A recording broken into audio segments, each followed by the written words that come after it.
নমস্কার। The story রিপাবলিকে আমি অনিকেত আপনাদের সঙ্গে। দ্য স্টোরি রিপাবলিকে আজকের গল্প তৃণাঞ্জন গঙ্গোপাধ্যায়ের লেখা কত দূরে পালাবে।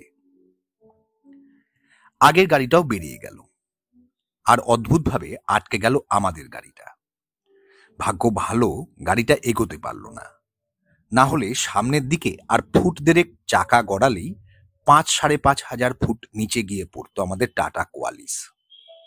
নিউ জলপাইগুড়ি থেকে নামচি হয়ে রাবাংলায় ঢোকার মুখে চা বাগানের তার কাটার বেড়া ভেঙে হাজার হাজার ফুট নিচে পড়ে থাকা জিপ আমাদের চোখে পড়েছে। ঘাড়ের ভিতর দিয়ে তখন একটা ঠান্ডা নেমে গিয়েছিল আমার মুখোমুখি বসে থাকা ডেভিড ওয়ারিয়ার বোধহয় আমার চোখের ভাষা পড়ে ফেলেছিল। মিহি করে ছাঁটা ওর লাল গোফের নিচে একটা হালকা হাসি ভেসে উঠেছিল। সেই হাসির কিছুটা লেগেছিল চোখেও, যেন ভয় পাওয়া কোনো শিশুকে দেখছিল ডেভিড। বলেছিল, আর ইউ অ্যাফ্রেড? আমি কি বলবো ভেবে পাইনি। ওর দৃষ্টি অস্বস্তি দিলেও ভেতরের ভয়টাকে মুছতে পারছিলাম না কিছুতেই। স্টিয়ারিং এর সামনে বসা শ্যাম বাহাদুর মুহূর্তের জন্য পেছন ফিরে আমার দিকে তাকিয়েছিল, ফের মুখ ঘুরিয়ে নিয়েছিল সামনে। বলেছিল, डरने का क्या बात है? कलकत्ता में मकान से आदमी गिरता नहीं क्या? চা বাগানের ম্যানেজারের কোয়ার্টারের লোহার গেটের সামনে এসে বেশ ঝাঁকুনি দিয়ে থেমে গিয়েছিল গাড়িটা। সেদিন রাতে কম্বলের ভেতরে সেঁধিয়ে যাওয়ার পরে প্রথম কথাটা যা মনে এলো তা হচ্ছে, জীবনে যার কিছুই নেই, কিছুই হলো না, তার এত দেশ ভ্রমণের শখ আসে কোথা থেকে? সারাদিনে লক্ষ্মী পুজোর মতো কুচো কাচাদের পড়ানো, লাইব্রেরিতে মাঝে মধ্যে যাওয়া, আর ফাঁক পেলে ডেভিডদার টেলারিং শপে এসে বসা। ডেভিডদার দোকানে ভিড় থাকলে পাশেই শ্যাম বাহাদুরের মোটর স্পার্টসের দোকানে দাঁড়িয়ে থাকা। ওরাও যদি কাজের ফাঁকে সময় পায় গল্প করে। ওদের গল্পের মধ্যে ফিরে ফিরে আসে নামচি, রাবাংলার চা বাগান, মৈনাক পাহাড়, পাহাড় ঘেরা জঙ্গলের কথা। ওদের দুজনেরই পূর্বপুরুষ ওই অঞ্চলের মানুষ। সেই সব গল্প শুনতে শুনতে আমার চোখের সামনে ভেসে উঠত জীবন্ত ল্যান্ডস্কেপ। আমিও যেন ওদের সঙ্গে পাহাড়ের পাকদণ্ডী পথে হাঁটতে হাঁটতে হারিয়ে যেতাম পাইন কিংবা রডোডেন্ড্রনের জঙ্গলে। আচ্ছা, আমার মতোই কি অন্যরাও হারিয়ে যেত? সেই গল্প তো ডেভিডদা বা শ্যাম বাহাদুরের মুখ থেকে আমার সঙ্গে প্রণয়, রিক বা ভাস্করও শুনত। কিন্তু কই, ওরা তো এখানে আসার ব্যাপারে এক কথায় রাজি হয়নি। কালী পুজোর পরে ডেভিডদার টেলারিং শপে ভিড় কমে যায়। শ্যাম বাহাদুরের অবশ্য সারা বছরই চাপ থাকে, কিন্তু ডেভিডদার অনুরোধে শ্যাম বাহাদুর রাজি হয়ে গিয়েছিল। তখন দুজনে হেসে উঠে আমাকে বলেছিল, কি হে মাস্টারবাবু, যাবে নাকি আমাদের সঙ্গে? গেলে বুঝবে পাহাড় কাকে বলে। এ কথা থেকেও যেটা বেশি করে নাড়া দিয়েছিল তা হলো যাতায়াত বা থাকা খাওয়ার জন্য আমাকে কোনো খরচ করতে হবে না। কথাটা কানে যেতেই আর জীবন্ত ক্যানভাস নয়, হাত বাড়ালেই আমি যেন ধরে ফেলতে পারতাম রডোডেন্ড্রনের শরীরে। আজ সকালে অবশ্য ঘুম ভাঙার পরে সেই ভয়ের ভাবটা অনেকটাই মুছে গিয়েছিল মনের মধ্যে থেকে। আমরা আছি চা বাগানের ম্যানেজারের কোয়ার্টারে, যদিও সেই চা বাগান এখন আর নেই। টেমির চা বাগানের পাশেই এই বাহাদুর চা বাগান। এই বাগান শ্যাম বাহাদুরদের বংশের সপ্তম পুরুষের হাতে প্রতিষ্ঠিত হয়েছিল। ব্রিটিশ আমলের প্রথম দিকে এক আইরিশ সাহেব শ্যাম বাহাদুরের সেই পূর্বপুরুষের কাজকর্মে খুশি হয়ে বাগানটা উপহার দেন। তারপর বাগানের ওপর দিয়ে সময়ের অনেক বাতাস বয়ে গেছে। আস্তে আস্তে বাগানের অবস্থা পড়েছে। শ্যাম বাহাদুরের বাবা ও তার বাবা আর বাগানের মালিকানা ভোগ করতে পারেননি। চলে এসেছিলেন কলকাতায়, নতুন ব্যবসা শুরু করেন, আর এখন সেই ব্যবসাই শ্যাম বাহাদুর করছে। সময় অনেক কিছু হরণ করে নিলে আবার অনেক কিছু দিয়েও যায়।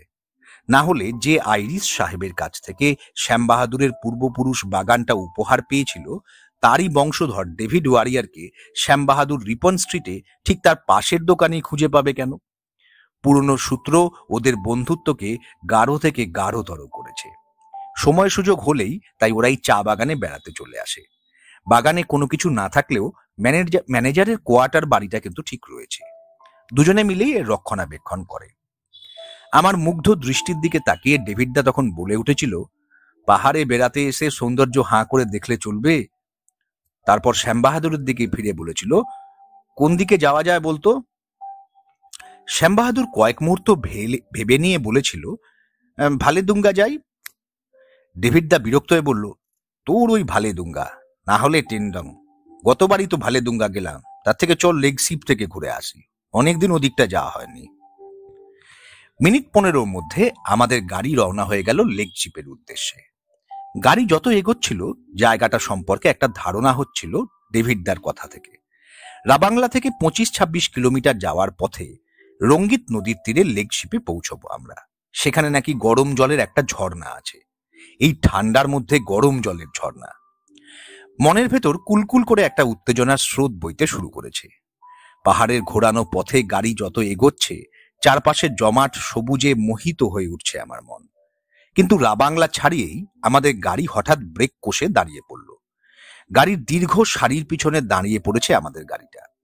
ডেভিডদা নিচে নেমে গেল, ফিরে এসে বলল, ধস নেমেছে, চিন্তার কিছু নেই, আর্মির লোক এসে গেছে, রাস্তা পরিষ্কার হচ্ছে।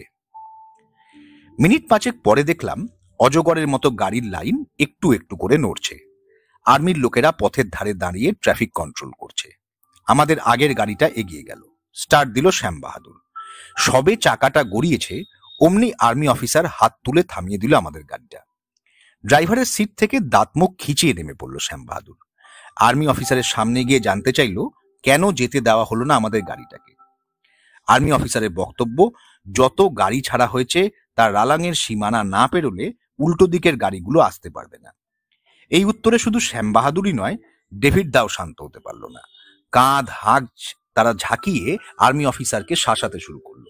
বলল, আপনি চেনেন আমাদের, আগের গাড়িটাকে ছেড়ে দিলেন আর আমাদের বেলায় ট্রাফিক জ্যাম হওয়ার কারণ দেখাচ্ছেন। আপনি জানেন আমরা কারা? ঠিক তখনই ঘটনাটা ঘটল। আমাদের গাড়িটা যেখানে দাঁড়িয়ে তার ফুট 1.5 তফাৎ থেকে রাস্তার কিনারা বেশ কিছুটা জায়গা নিয়ে ভেঙে পড়ল নিচে। তার মানে আমাদের গাড়ি যদি এগোতো তাহলে পিছনের চাকা থাকতো রাস্তার ওই ভেঙে পড়া অংশের ওপর। সমস্ত শরীর শিরশির করে উঠল আমার। একটা ঠান্ডা রুমাল কে যেন বুলিয়ে দিচ্ছে আমার কপালের ওপরে। রুমালটা আস্তে আস্তে নেমে এলো আমার নাকের কাছে, এবার ঠিক 2 ঠোঁটের মাঝখানে। আস্তে আস্তে 2 চোখের পাতা খুলে দেখতে পেলাম পাহাড়ের ঢালে আমি শুয়ে আছি। চারপাশের আলো আবছা। ডেভিডদার গলা শুনতে পেলাম। একটু ব্যঙ্গ মিশিয়ে বলল, চোখ খুলতে গিয়ে তো সূর্য ডুবিয়ে ছাড়লে বাবা, এবার ফেরা হবে কি করে? আমি ভালো করে তাকালাম চারপাশে। দেখলাম আর্মি অফিসার হাত তুলে যেখানে আমাদের গাড়িটাকে দাঁড় করিয়ে দিয়েছিল ঠিক সেখানেই দাঁড়িয়ে আছে আমাদের গাড়ি। আলোর স্বল্পতার জন্য আমাদের গাড়ি করে ফেরা আর হচ্ছে না, হেঁটেই ফিরতে হবে। কিন্তু এবার আমাদের হাঁটাও থেমে গেল। সামনে আর কিচ্ছু দেখা যাচ্ছে না। হাঁড়িতে জল ফুটতে থাকলে যেমন বাষ্প ওঠে, মেঘ যেন তেমনই আমাদের পায়ের তলা থেকে মাটি ফুঁড়ে উঠে আসছে। দাঁড়িয়ে পড়লাম। আচ্ছা, একটা কথা ভেবে আশ্চর্য লাগছে, আর্মি অফিসারের সঙ্গে ডেভিডদা আর শ্যাম বাহাদুর ওরকম আচরণ কেন করলো? এরকম উত্তেজিত হতে ওদের কিন্তু কখনো দেখিনি। বিশেষ করে একজন আর্মি অফিসারের সঙ্গে ওরা কথা বলছে, এটা ওরা কি করে ভুলে গিয়েছিল? এই মেঘের আড়াল থেকেই ডেভিডদার গলা পেলাম। বলছে, আর এগুলো উচিত হবে না, আশেপাশে কোথাও ঠেকে যাওয়াটা ঠিক হবে। এই জঙ্গলে থাকার জায়গাটা পাচ্ছ কোথায় ব্রাদার? ডেভিডদা রেগে গিয়ে বলল, এমন ভাবে বলছিস যেন আমরা কাঞ্চনজঙ্ঘার মাথায় উঠে গেছি। রালাংয়ের থাকার জায়গা পাবো না, এটা হয় নাকি? কার অভিপ্রায় কে জানে, দীর্ঘ পর্দা হাত দিয়ে টেনে সরিয়ে দিলে যেমন হয়, সেই মুহূর্তে সমস্ত মেঘ সরে গিয়ে চারপাশ স্পষ্ট হয়ে উঠল আমাদের চোখের ওপর। কতক্ষণ হেঁটেছি আমরা? বড়জোর মিনিট 10। কোনো দিকেই বাঁকিনি, শুধু পাহাড়ের ঢাল বেয়ে উঠেছি ওপর দিকে। পিছনে তাকালেই তো দেখতে পাওয়ার কথা ছিল আমাদের থেমে থাকা গাড়ি, সেই রাস্তা, যে রাস্তার কিনারা হঠাৎ করে ভেঙে পড়ে তাকিয়ে রয়েছে হাঁ মুখ নিয়ে। কিন্তু কোথায় সেসব? এক মনোরম উপত্যকা, চা বাগিচা নিয়ে তাকিয়ে রয়েছে আমাদের দিকে। ডেভিডদার শ্যাম বাহাদুরও আমার মতো অবাক হয়ে তাকিয়ে আছে সেদিকে। আমি স্পষ্ট দেখলাম চা বাগিচা যেখানে শেষ হয়েছে সেখানে একটা কাঠের তৈরি তীর চিহ্ন। তার উপরে লেখা আছে বাহাদুর টি এস্টেট অ্যাহেড। চমকে গেলাম। এ তো শ্যাম বাহাদুরদের সেই চা বাগান। মানে আজ সকালে যেখান থেকে আমাদের যাত্রা শুরু হয়েছিল এ তো সেই জায়গা। কিন্তু সেই জায়গা তো রাবাংলার কাছে, আর এ তো রালাং। এখানে পৌঁছতে গাড়িতেই আমাদের সময় লেগেছে ঘন্টা 2, আর মিনিট 10 হেঁটেই সেখানে ফিরে গেলাম। এ কি করে সম্ভব? ব্যাপারটা ওদেরকে বলার আগেই ফের মেঘের চাদর এসে মুড়ে দিল আমাদের। তবুও বলার চেষ্টা করলাম আমি। আমার কথা ঠিকমতো শেষ হতে পারল না। ডেভিড দা একটা ক্রুদ্ধ বুলডগের মতো খেঁকিয়ে উঠে বলল, ইউ ব্লাডি কাওয়ার্ড, সারাক্ষণ ঘ্যান ঘ্যান করে চলছে। একেই তোমার জন্য ট্রিপটা বানচাল হয়ে গেল, তারপর আবার আজগুবি কথাবার্তা বলে সময় নষ্ট করছো। শ্যাম বাহাদুরও বলে উঠল, I will kick at your back. আমি ঠিক বুঝতে পারছি না ওদের দুজনকে। আমার পাশে পাশে যারা হাঁটছে তারা কি আমার অনেক দিনের পরিচিত ডেভিড দা আর শ্যাম বাহাদুর, নাকি অন্য কেউ? এরকম খেঁকিয়ে উঠছে কেন? এখন মেঘ সরে গেছে, আর মেঘ সরে যাওয়ায় স্পষ্ট বোঝা যাচ্ছে আলো চারপাশের ওপর থেকে মুছে যেতে বসেছে। সেই জন্যই কিনা কে জানে ঠিক এই মুহূর্তে আশেপাশের গাছপালা একটু আগের থেকে ঘন লাগছে। সূর্য শেষ আলো ছড়িয়ে পাহাড়ের পিছনে হারিয়ে গেল। কুপকুপে অন্ধকারে ঢেকে গেছে সামনের পথ। যদিও আমাদের সঙ্গে প্রচুর খাবার ও টর্চ আছে। টর্চের কথা মনে পড়তেই আমি শুনতে পেলাম টর্চ বের করার শব্দ। টর্চটা বেরোলো। বেশ কয়েকবার চেষ্টা করে ডেভিড দা টর্চটা জ্বালাতে পারল না। ব্লাডি ওয়ান বলেই টর্চটা ছুড়ে দিল সামনের দিকে। পাথরের ওপর পড়েছে, শব্দ হলো। এত রাগ, এত বিরক্তির কি হলো? কিন্তু অবাক হওয়ার আগেই অন্য ব্যাপারে আমি আবার অবাক হলাম। টর্চটা পড়েই জ্বলে উঠল। এতক্ষণ মনে হচ্ছিল কোনো এক আতঙ্ক অদৃশ্যে দাঁড়িয়ে রয়েছে। 4 ব্যাটারির টর্চটা জ্বলে উঠেই বেশ কিছুটা অন্ধকারকে ঝলসে দিয়েছে। সেরকম কিচ্ছু নয়। টর্চের আলো যেখানে গিয়ে শেষ হয়েছে সেখানে একটি লোককে দেখতে পেলাম। পাহাড়ের সাধারণ পোশাকে একটি মাঝারি গড়নের লোক। লোকটার চেহারার মধ্যে কোনো অস্বাভাবিকতা নেই, কিন্তু আমার শরীরে সেই বরফ শীতল অজস্র আলপিনের ছোঁয়ার অনুভূতি, কেন জানি না। আমাদের সামনে চলে এসেছে লোকটা। শ্যাম বাহাদুর বেশ মেজাজ নিয়ে বলল, ইধার আগল বগল মে কোই রহনে কা জায়গা হ্যায়? এতে অবশ্য সামান্য লোকটা বিচলিত হলো না। খুব বিনয়ের সঙ্গে জানালো, সামনের বাঁক ঘুরলেই বন দপ্তরের বাংলো পাওয়া যাবে বলল, এবং আমাদের দিক থেকে কোনো ধরনের প্রত্যুত্তরের অপেক্ষা না করেই চলে গেল। আমি দেখলাম ডেভিড দা আর শ্যাম বাহাদুরের মুখে স্বস্তির ছোঁয়া। মোড় ঘুরে সামান্য এগিয়েই একটা বাড়ি পেলাম আমরা। টর্চের আলোয় যেটুকু দেখা যায় তাতে ভালোই লাগলো। সদ্য তৈরি করা একটা 3 কামরার বাড়ি, সামনে দীর্ঘ বারান্দা, আর তাতে বেশ বড় বড় কাচের জানলা। বারান্দার মাথায় বাড়ির বাইরের দিকে ফরেস্ট ডিপার্টমেন্টের বোর্ড লাগানো। পিছন থেকে উঠে এসেছে দেবদারু গাছের সারি। হাতের টর্চ এদিক ওদিক করে ডেভিড দা কই হ্যায় করছে। একবারের জন্য কাচের জানলা ভেদ করে টর্চের আলো গিয়ে পড়ল ভিতরের দেয়ালে। আমি চমকে গেলাম। দেয়ালের গায়ে পেরেক ঠুকে একটা বাঘের চামড়া আটকানো। বন দপ্তরের বাংলোয় মৃত বন্যপ্রাণীর চামড়া সাজানো রয়েছে। অনেক ডাকাডাকির পরে বাড়ির পিছনের দিক থেকে একটি লোক বেরিয়ে এলো। জানালো সে এই বাংলোর কেয়ারটেকার। তাকে দেখে মনে হলো বয়সের ভারে শরীরের যা অবস্থা, তাতে দুটি পায়ের ওপর দাঁড়িয়ে থাকার ব্যাপারটাই ওর কাছে খুব কঠিন। আমি তো বুঝতে পারলাম না এ কি করে কেয়ারটেকার হয়। বন দপ্তর মানে তো সরকারি চাকরি, তার তো একটা অবসরের বয়স আছে। এই লোকটাকে দেখে মনে হচ্ছে এর বয়স কমপক্ষে 80 হবে, হয়তো তার বেশিও হতে পারে। এছাড়া ওর পোশাকও কিন্তু আমাকে বেশ অবাক করলো। এই দুদিন পাহাড়ে এসে দেখেছি পশ্চিমী পোশাকের ঢেউ, কিন্তু ওর পরনের পোশাক অনেকটা চা বাগানের কুলিদের মতো। এখন এই রকম পোশাকে চা বাগানে কেউ কাজ করে না। অনেকদিন আগেরকার ক্যালেন্ডারে এরকম পোশাক পরা লোক আমি দেখেছি। চোস্তা পাজামা পাঞ্জাবির মতো পোশাকটা কোমরের কাছে বাহারি দড়ি বেল্টের মতো করে বাঁধা। বাংলোয় ভাঁজ করা কাচের দরজা খুলে দিল। ভিতরে পা দিয়ে বারান্দার দেয়ালে আটকানো বাঘের চামড়াটা আর দেখতে পেলাম না। সেই জায়গাটা যেন ড্যাম্প লেগে ছোপ ছোপ দাগ ধরে গেছে। ঘরের ভেতরে ঢুকে আবার চমকে উঠলাম। বাইরে থেকে বাড়িটাকে হাল ফ্যাশনের সিমেন্ট ও ইটের তৈরি বলে মনে হয়েছিল। এখন দেখতে পাচ্ছি বড় বড় পাথরের দেওয়াল। দেওয়ালের কোণ থেকে কাঠের থাম উঠে গিয়ে ধরে রেখেছে কাঠের সিলিং।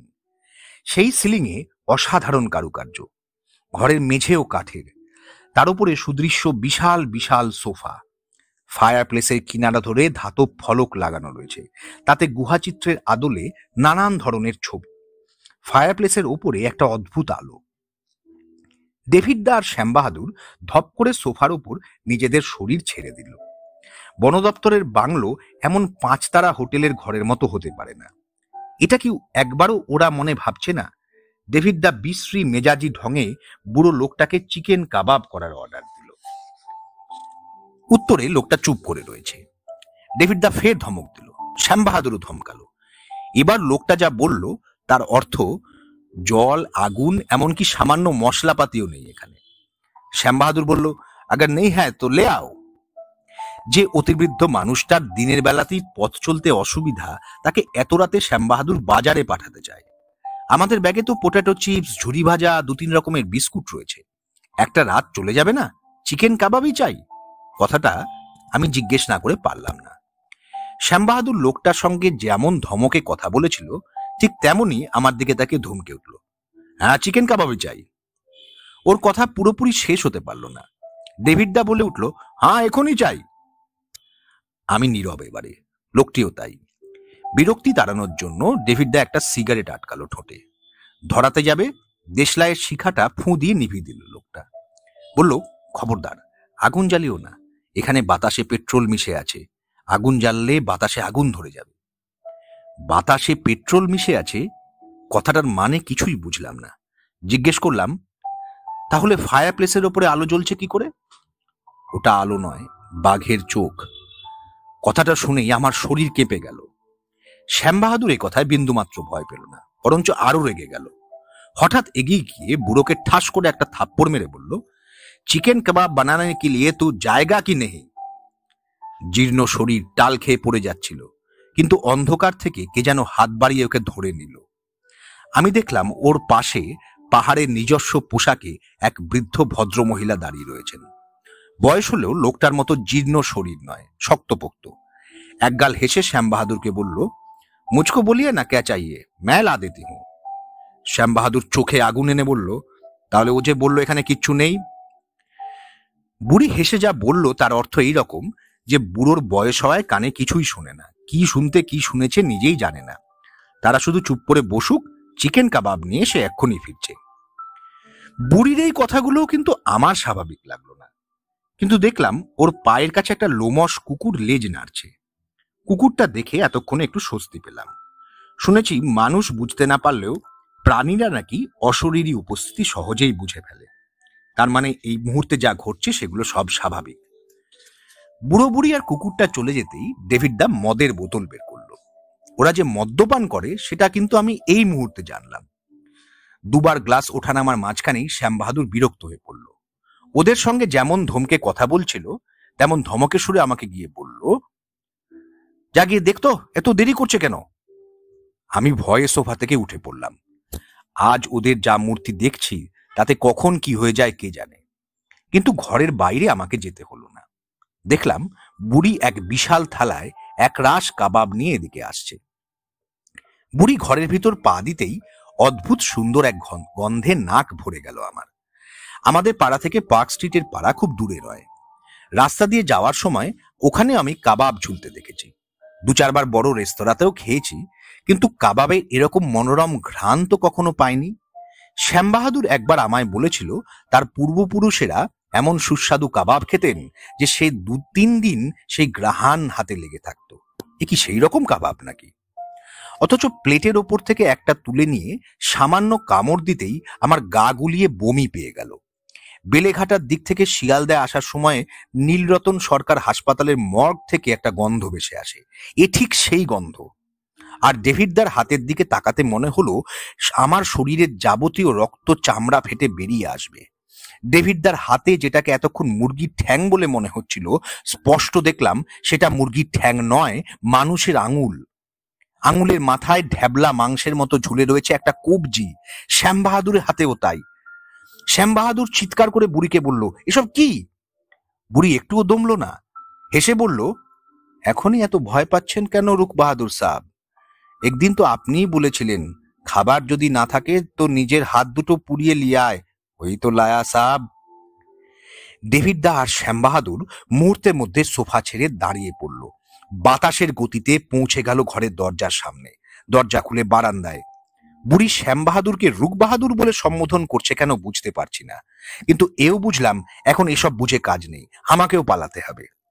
বাইরে বেরিয়ে দেখলাম ডেভিড দা আর শ্যাম বাহাদুর ছুটছে। আমিও ছুটতে থাকলাম ওদের দিকে। একবারের জন্য তাকিয়েছিলাম পিছনে, দেখলাম বুড়ো বুড়ি আর কুকুরটাও ছুটছে আমাদের ধরার উদ্দেশ্যে। বুড়ি চিৎকার করছে, রুক বাহাদুর সাহেব, আপনার মনে আছে সেই বছরে পাহাড়ের সব নদী শুকিয়ে গিয়েছিল, চা বাগান পুড়ে ছাই হয়ে গেল, সবাই পালালো, আপনি শুধু আমাকে পালাতে দিলেন না, আমাদের পালাতে দিলেন না। রোজ জঙ্গলে পাঠাতেন শিকার ধরার জন্য, আমরা প্রাণ হাতে নিয়ে জঙ্গলে গিয়ে আপনার জন্য শিকার ধরে আনতাম, আর আমাদের এক কণা না দিয়ে আমাদেরই চোখের সামনে পুড়িয়ে পুড়িয়ে খেতেন। একদিন জঙ্গলে জ্বরের জন্য আমার স্বামী যেতে পারলো না, তার হাত দুটো আপনি কেটে দিলেন, এমনকি আমাদের কুকুরটাকেও রেহাই দিলেন না। আমাকে ছাড়িয়ে ওরা তিনজন এখন ডেভিডদার শ্যাম বাহাদুরের পিছনে। হাত বাড়িয়ে ধরতে যাবে, আমি দেখলাম শ্যাম বাহাদুর পকেট থেকে দেশলাই বের করে কাঠি ধরিয়ে ওদের দিকে ছুঁড়ে দিল। মুহূর্তেই বুড়োর শরীর মিলিয়ে গেল অন্ধকারে। শ্যাম বাহাদুর সামনের দিকে ফের ছুটতে শুরু করলো। আমি দেখলাম বুড়ো নেই, বুড়ি আর কুকুরটা ছুটছে এখন। বুড়ি চিৎকার শুরু করেছে আবার। কত দূরে পালাবে, কার কার কাছ থেকে পালাবে? কোথাও পালাতে পারবে না। আমার স্বামীর হাত কেটে দেওয়ার পরেও কিছু বলিনি আপনাকে। কি করব আমরা? আমাদের যে কোথাও যাওয়ার ছিল না। অভুক্ত শরীরে আপনার জন্য খাটতাম, তবু আপনার দয়া হলো না। যখন বুঝলেন আমাদের দিয়ে আপনার আর কোনো কাজই হবে না, তখন ঠিক করলেন এই পাহাড় আপনি ছোড় দেবেন। আপনার বন্ধু যে এখন আপনার পাশে পাশে দৌড়াচ্ছে, এই সাহেব মিলিটারি, যার কাছ থেকে এই বাগান আপনি উপহার পেয়েছিলেন, তাকে শিকারে যাওয়ার নেমন্তন্ন করলেন, আর গভীর জঙ্গলে শিকার ধরার ফাঁদ হিসেবে গাছের সঙ্গে বাঁধলেন আমাদের। মনে পড়ে রুক বাহাদুর? আমার মনে পড়ল ডেভিড ওয়ারিয়ারের পূর্বপুরুষের কাছ থেকে শ্যাম বাহাদুরের পূর্বপুরুষ উপহার স্বরূপ একটা চা বাগান পেয়েছিল। তাহলে এখন যে ডেভিডদার শ্যাম বাহাদুর আমাদের চোখের সামনে দৌড়চ্ছে, তারা কারা? ওদের গত কয়েক ঘন্টার আচরণের সঙ্গে তো একজন মেজাজি মিলিটারি অফিসার বা অত্যাচারী বাগান মালিকের খুব মিল পাচ্ছি আমি। তাহলে এবার আমি ছোটা বন্ধ করে দিলাম। এতক্ষণ তিনটে অশরীরী অস্তিত্বের ভয়ে কাঁটা হয়েছিলাম, কিন্তু এবার যে তার দ্বিগুণ একটা ভয় আমাকে জড়িয়ে ধরেছে। আমি পথের ওপরে বসে পড়লাম। দেখলাম বুড়ি আর কুকুরটা ওদের দুজনকে তাড়া করে নিয়ে চলেছে সামনের দিকে। কিন্তু আর কত দূরে পালাবে? আরেকটু গেলেই তো খাদ। চাঁদের আলোয় স্পষ্ট দেখা যাচ্ছে খাদের হাঁ মুখ। আমি চোখ বন্ধ করে ফেললাম। চোখ খুলতে ডেভিড দা বা শ্যাম বাহাদুর কাউকেই দেখতে পেলাম না। শুধু দেখলাম সেই বুড়ি আর কুকুর আমার কিছুটা দূরে এসে দাঁড়িয়ে রয়েছে। আমি লক্ষ্য করলাম ওদের দৃষ্টিতে কোনো রাগ, কোনো ক্রোধ নেই। ধন্যবাদ। গল্পটি এখানেই শেষ হলো। নমস্কার।